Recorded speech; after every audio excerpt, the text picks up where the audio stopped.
In World War II, there were a series of featurettes that they showed in movie theaters called Why We Fight. And the idea behind it was they wanted to give the average citizen the reason why we were involved in World War II, why we were fighting fascism across the globe. And yes, they were propaganda, but the idea behind it is something that we need to follow in today's day and age. We need to be cognitively prepared for the fight for our freedom. And whether you're a homesteader or prepper, it's important. So stick around. I found an article that I want to read to you and comment on to bring this point home. Hey everybody, welcome back to Grumpy Acres. Well, like I said, we need to be cognitively prepared. And that's something that we talk about here on Grumpy Acres all the time.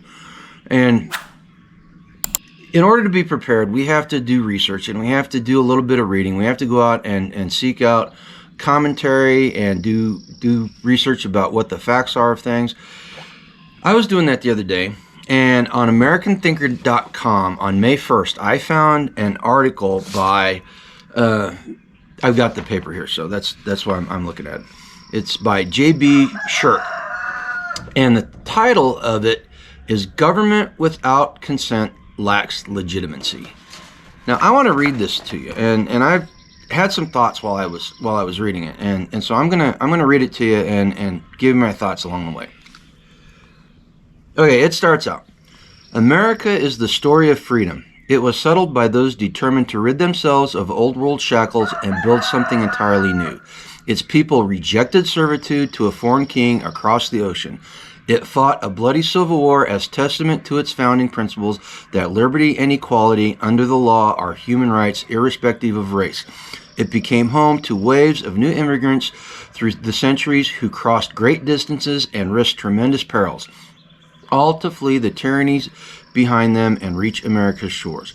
Because no other nation has ever been birthed into existence by first recognizing that its legitimacy comes directly from the consent of the governed, America has remained a magnet for people all over the world who dream of being free. Sentence. Now, I'm going to repeat that last sentence. Because no other nation has ever been birthed into existence by first recognizing that its legitimacy comes directly from the consent of the governed, America has remained a magnet for people all over the world who dream of being free. Now, the author's right. The United States is an anomaly in human history. Tyranny and deprivation have been the norm throughout the eons. And to an extent, despite the troubles that we're going through in the United States, it's still an anomaly.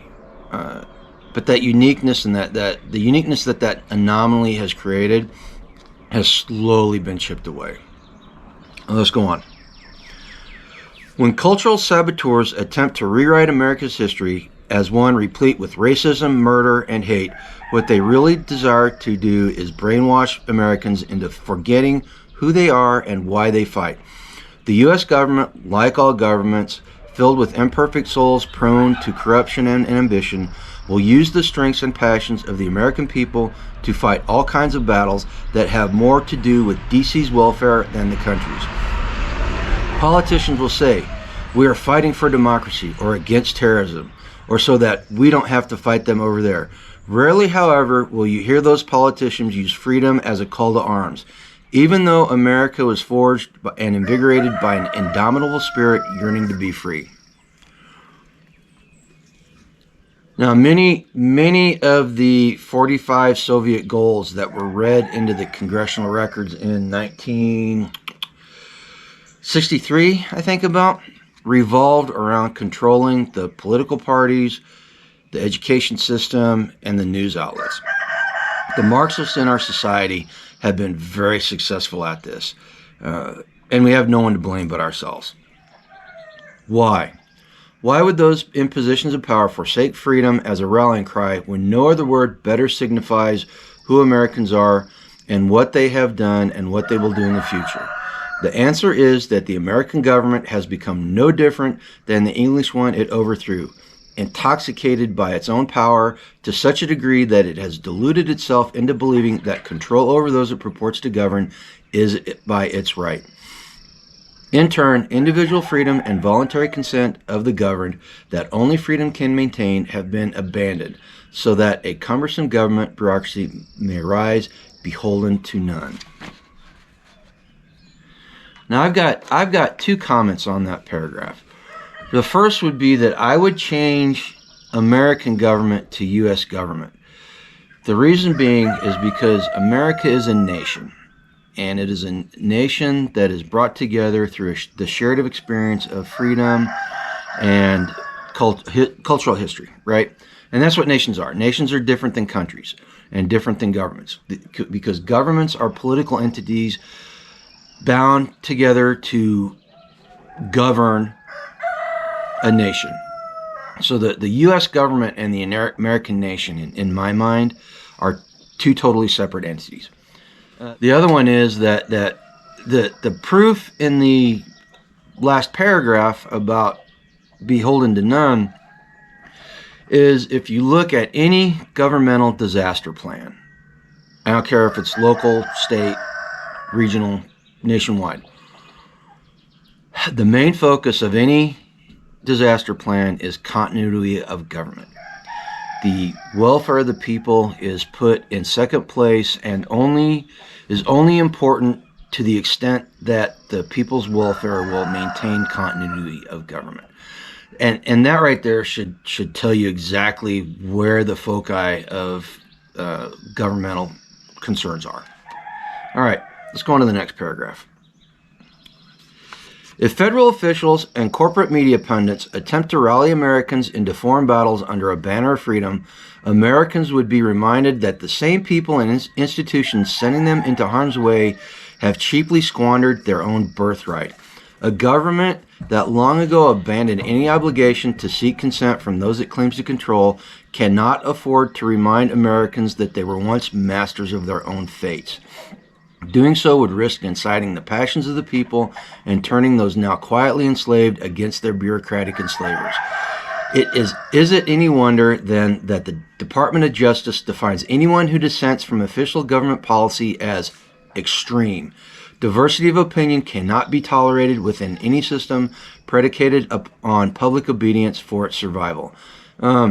This kind of speaks for itself and explains in very simple terms why there is no transparency and why we're going through an age of unprecedented censorship by social media and government. And it explains it perfectly, as far as I'm concerned. So here's the last paragraph. The events of our day pick up speed. There is both an awakening among the American people, that's you, that they have long been deceived about the health of their freedom, and an increased urgency among America's permanent ruling class that a new iron curtain of control must drop before that awakening turns into outright resistance. When government authorities choose control as a source of their power, then totalitarianism is the inevitable result. Neither freedom nor consent can survive in such a system. The present task for the American government, and again, I would change that to United States government, then is to lull the public back to a state of narcoleptic dependency, divert their attention with mass propaganda, intimidate them into apathetic compliance, and ratchet up displays of force. You know, they have to keep deceiving us, and they have been deceiving us, and we see it across the board. And where they can't deceive us, they decide that they will use force. You see that in the strong arm tactics against protesters that go counter to the government narrative. We see that in the support for protesters who are fiery but mostly peaceful. We see all kinds of things on a daily basis, and it angers people. It's making people very angry, and rightly so, as far as I'm concerned. We have the right to be upset about what's happened to our individual and collective freedoms. Now, so I understand that was a great big giant black pill, and we always like serving up a white pill after we serve up a black pill. And so I guess the question is, what can we do? First off, we need to be vigilant. And how do we be vigilant? We have to educate ourselves. We have to understand how and where we are being deceived. And we need to resist the temptation to become overly radicalized once we realize exactly how angry we should be to what's happening to us. The powers that be want us to be radicalized. They want us to do something, and they want us to say things so that they can point at us and they can deem what we're saying, the rhetoric that we have, as dangerous, and the things that we do as treasonous. And they've already done that on multiple occasions. Don't give them that opportunity. The Constitution gives us an option to set things right should all other avenues fail. Someday we might exercise that right, but right now, I don't think it's time. Patriots should not allow the system to control the timeline. You may want change now, but you need to realize it took decades to get where we are, and it will take years for us to get back on the right course. The next thing we can do is build community. Community is like a bundle of arrows. Individually, each arrow can be snapped very easily. You can just take it and break it in two very easily. But when you start adding arrows to that bundle, it becomes exponentially harder to break them. Eventually, it becomes an unbreakable fascine, and any attempt to break it is futile. Lastly, until the system can be fixed, if it can be fixed, we should move to separate ourselves from it as much as possible.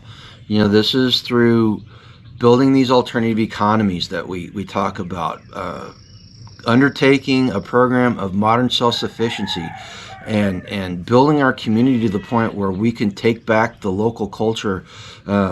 When we do this, we inoculate ourselves from the ill effects of the government that doesn't have our consent to govern us. All right, that's all I got to say. I hope you enjoyed it.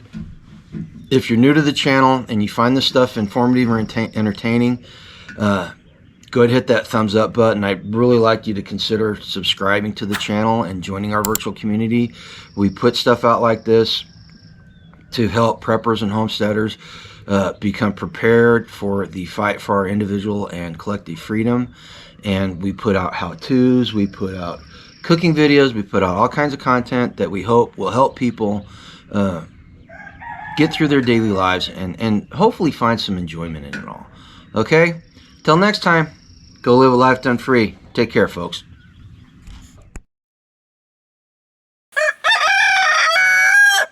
Thanks, Milo.